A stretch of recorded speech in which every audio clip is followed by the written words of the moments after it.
saya divonis oleh psikiater mengidap anxiety, gelisah yang berlebihan gitu ya.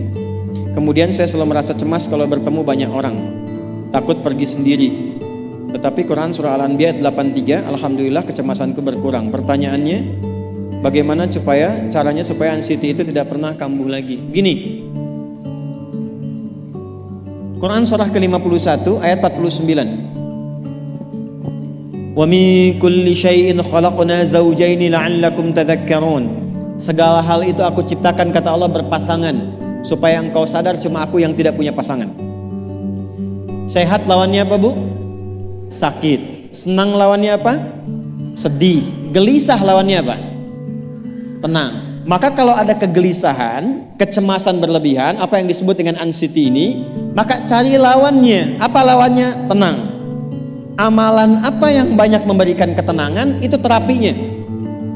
Apa dalam Quran ayat-ayat dan amalan yang membantu menghadirkan ketenangan? 1, saya tulis cepat. 2, 32, 40. Ini untuk anxiety atau kecemasan berlebihan. 1, Quran surah 13 ayat 28. Perhatikan kalimatnya. Pelan-pelan, Bu. Ibu kalau gelisah, cemas itu adanya di hati atau di fisik? Dari hati baru mengalir ke pikiran, kan? Baik, perhatikan bagaimana cara menenangkan hati sehingga pikiran ikut tenang. Ini langsung dari Allah. Ala bidzikrillahi tatma'innul qulub. Kata Allah, ala, yakinkan pada dirimu. Fokus. Ala itu harful istikhbar wa taukid, huruf yang berfungsi membuka informasi dan meyakinkan.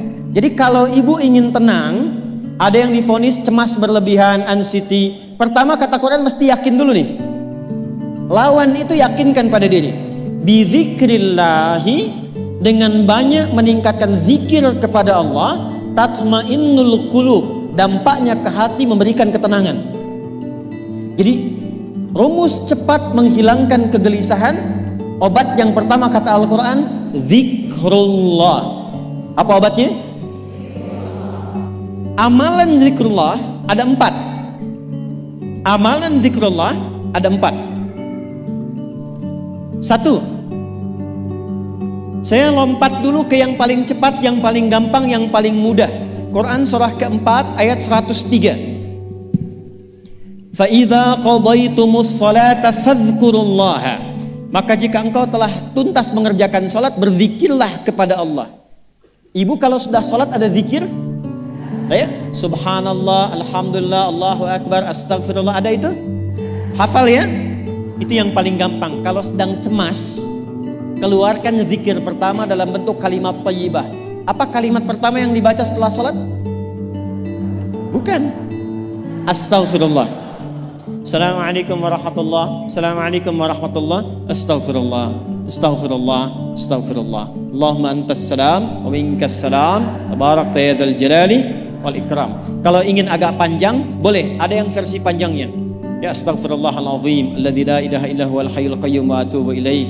Baca 3 kali, Allahumma antas salam wa minkas salam wa ilaika ya'udus salam, hayyina rabbana bis salam wa adkhilnal jannata daras salam, tabarakta ya dzal jalali.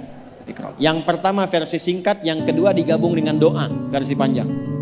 Kalau sedang gelisah, bacakan cepat, tapi harus yakin, karena kalimat Qurannya mesti yakin. Astagfirullah, astagfirullah, astagfirullah. Jangan cuma di lisan sambil ingat Allah. Enggak, ini nggak main-main ya, ini nggak main-main. Jadi begitu sedang gelisah, cemas berlebihan, merasakan cemas, anak gimana belum datang, astagfirullah. Tapi sampaikan ke jiwa, ingat Allah, astagfirullah. Astagfirullah. Sampai terjadi perubahan dalam hatinya, merasakan ketenangan. Astagfirullah, astagfirullah. Kalau itu belum tuntas, ambil wudhu. Amalkan yang kedua, Quran surah ke-15 ayat yang ke-9. Inna nahnu nazzalna dzikra wa inna lahu lahafidhun. Dengan keagunganku aku turunkan Al-Quran itu sebagai zikir. Nah, Quran disebut oleh Allah sebagai zikir. Di antara fungsinya memberikan ketenangan pada jiwa.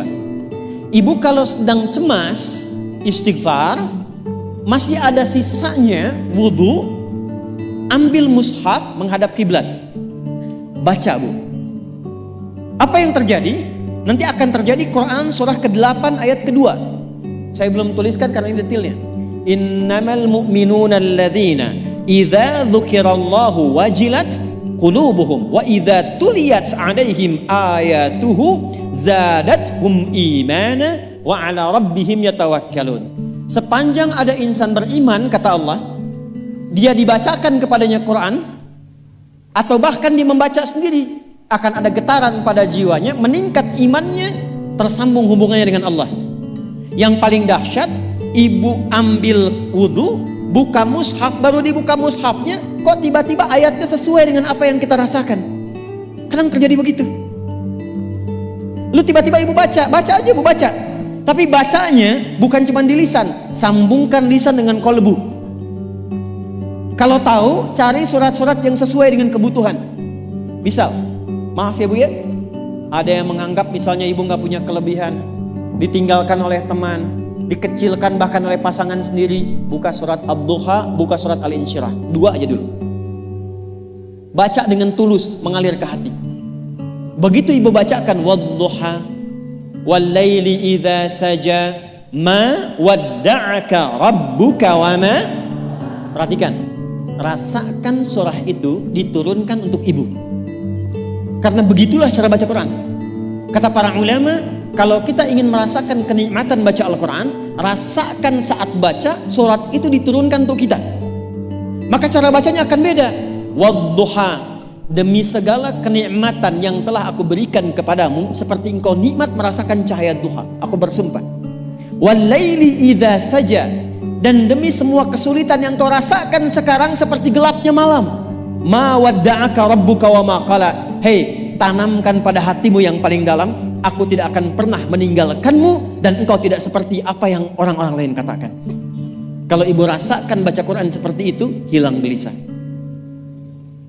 Masih ada lagi kegelisahannya, menghadap ke arah kiblat, tunaikan sholat. Sholatnya apa saja, sesuai dengan waktunya. Kalau duha, duha. Kalau nggak ada waktu khusus, ambil wudhu, sholat mutlak, sholat wudhu, menghadap ke kiblat. Lalu maaf, saya tutup. Saat sujud, tumpahkan semua kegelisahannya dalam sujud. Tumpahkan semua sampai air matanya mengalir. Gak apa-apa, tumpahkan semua. Nanti rasakan perubahan yang terjadi setelah sholat tuntas dikerjakan. Karena sholat mengumpulkan semua jenis zikir ini. Istighfar ada dalam sholat? Ada. Ya, ibu ruku sujud baca istighfar. Subhanakallahumma bihamdika Allahumma ighfirli. Subhanallah ada? Alhamdulillah ada?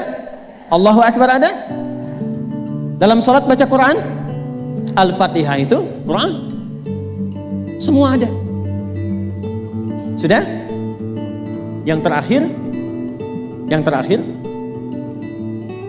biasanya kalau sudah selesai sholat, ketenangan awal itu muncul. Tapi setelah itu kadang-kadang muncul lagi kalau belum tuntas semua. Maka praktekkan isi surat Al-Insyirah. Ini penutupnya. Inna ma'al usri fa inna ma'al usri. Apa artinya insyirah? Insyirah itu suasana hati yang lapang, selapang-lapangnya, seakan-akan gak ada beban lagi. Maka kata Allah, kalau hatimu ingin lapang dan tidak pernah merasakan ada beban lagi, maka perhatikan. Alam nashrah. Hei, masa engkau merasa cemas, gelisah dan berlebihan hanya karena masalah yang sekarang kau hadapi? Bukankah dulu banyak ribuan masalah yang telah aku selesaikan? Jadi kalau ibu mengalami masalah sekarang, jangan sampai larut sedih dengan masalah yang sekarang. Yakin dulu pun banyak masalah selesai juga. Alam nashrah. Lalu apa yang harus dilakukan? Kata Allah, seberat-beratnya beban, tanamkan keyakinan pada jiwamu. Inna ma'al usri. Semua ini pasti selesai. Pasti ada solusinya. Pasti selesai. Inna ma'al usri yusra itu bahasa singkatnya begini, pasti selesai, pasti tuntas. Yakin Allah sudah jamin pasti tuntas. Jelas?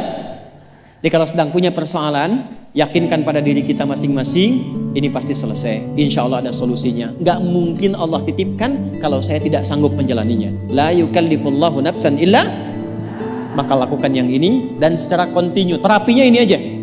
Terapinya ini aja. Gelisah lagi, zikir lagi. Gelisah lagi, buka Quran. Sampai itu hilang, tapi itu tidak akan pernah hilang kalau ibu nggak yakin bisa mengatasinya. Karena itu hurufnya dibuka dengan ala, yakinkan, itu hilang. Jelas?